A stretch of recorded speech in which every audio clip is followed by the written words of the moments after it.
Hi guys, and welcome to another Burning Issues. This week, a little more of a somber note. I had written in my kind of notes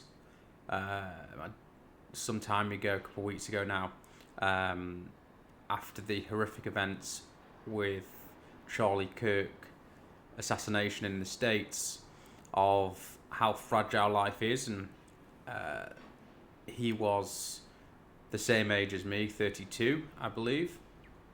And when somebody the same age as you, somebody that I saw on a podcast, I think it was the Iced Coffee Hour, he was talking about his life and how he organises his finances and how he fundraises and how he, goes around university campuses, what he does, and that wasn't so long ago. And you hear someone like that, and whether you agree with his views or you disagree with his views, the way he went about things, the way he inspired debate and openness, and openly wanted people to challenge him and his ideas. And I saw another person talking about this who said he matched the person's energy very, very well. Whoever was talking to him, he would match that energy, and was always considered and careful with his responses. Again, whether you agree or disagree with his views. And for somebody to be assassinated for their opinions and views in 2025 is quite frankly shocking. And then in the meantime, I didn't record the video for one reason or another. And then last week on the Jewish festival of Yom Kippur, there was a horrific incident at Heaton Park synagogue, 9:30 or so in the morning, when many of the congregants were coming into the synagogue for the prayers for the most holy of days in the religion. And literally on my doorstep, or certainly where I grew up and my family live, there's the most shocking events where people were stabbed, run over. The attempt, albeit doesn't seem to have been a true threat, of the perpetrator was wearing a vest that appeared to be or looked like a bomb, or that was the intentions that he had, it would seem. He tried to get into the synagogue, he tried to cause all manner, and thankfully the police responded very swiftly and shot him dead. Those two events, particularly what I mentioned, Charlie Kirk being the same age as me, then an event happening in the United Kingdom, which is extremely rare of that magnitude, reverberating around the world, having phone calls from as far as Singapore, all over the world, people that know me and know where I live, and that I am Jewish, reached out and offered their kind of horror and shock, and just checking in that I'm okay. And just for those two events, one, as I say, to happen to somebody who same age as me, and then another to happen so locally to me, really does bring into the view in full 4K definition how fragile life is. And of course, both of those events should not happen. In today's world, in any world really, someone should not be assassinated for their views and opinions, as much as we might not like them, and innocent people should not be murdered, and even more attempted to be murdered for their religion or, again, their opinions and views.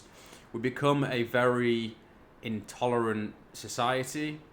I think it is all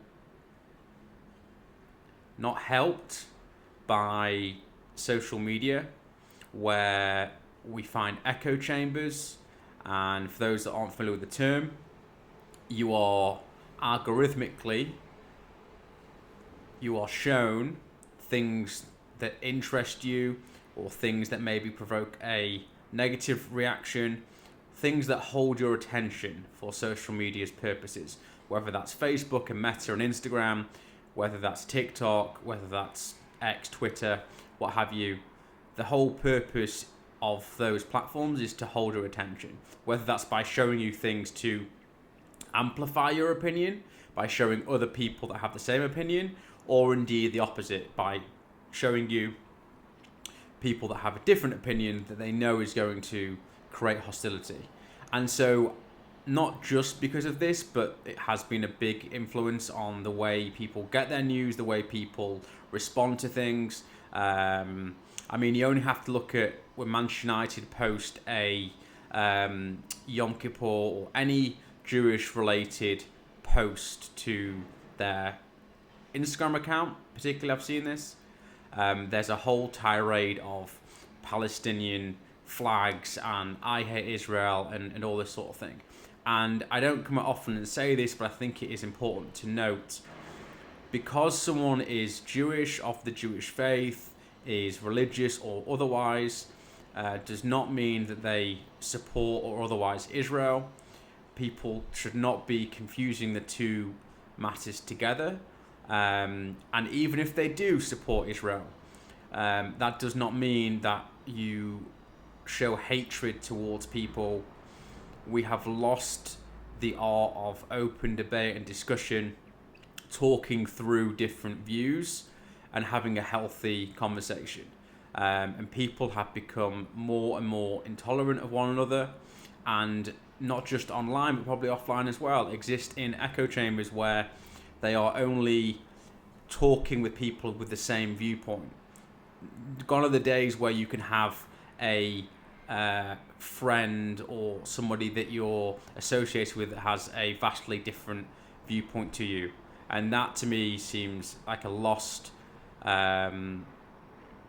massive lost piece of society, because diversity and different opinions and people having the ability to have an independence of thought is what really society and democracy is built upon. It's not built upon everybody having the same opinions, the same views.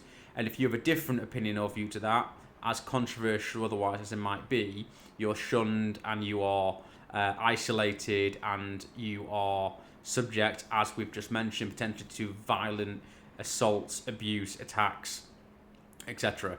I'm not usually into this sort of debate, but I thought it was right for me to not only talk about the fragility of life, but also the intolerance of society and the need for people to have open discussion and debate, and to approach things from a point of view that not necessarily is their opinion completely and utterly correct.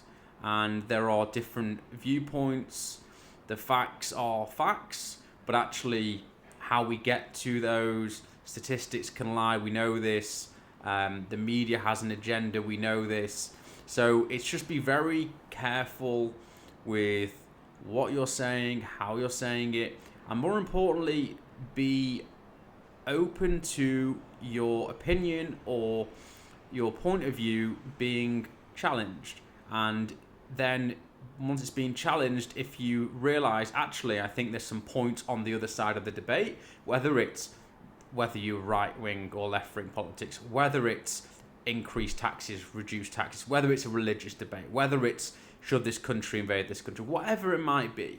And this stems from macro policies down to micro policies, down to your neighbours, that kind of thing. We've just become far too intolerant of one another, and I think, if nothing more, the Charlie Kirk incident and the Heaton Park synagogue incident should really show people that if we continue down this route of intolerance and one group versus another group and one opinion being another opinion in a very antagonistic way and not an open and honest discussion, then we're going to a very dark place. And it's not a place that I think any of us really want to go down. So I know this has been a longer video than the usual. Hopefully there's some points in here. again, if you disagree with the points, I'm fine with that. That's the whole point. I put this out there as an expression for myself of what I'm thinking or feeling at that given time. But if somebody comes to me and says, actually, I disagree with this, or I think you could have said that differently, etc., I'm open to that, whether it's this burning issues or the 70 plus that I've done before this, or however many it's been. I put them out not to be challenged, but in the view that if I am challenged, I get to learn something. It either strengthens my view that I think what I hold to be true is correct, or it weakens it to a point where I have to adapt and change, or completely do a U-turn and change my opinion, which any of those scenarios is absolutely fine. Hope this has been of use to you and is interesting. Do let me know again your thoughts, and be welcome to hearing those, and see you on the next one. Thank you.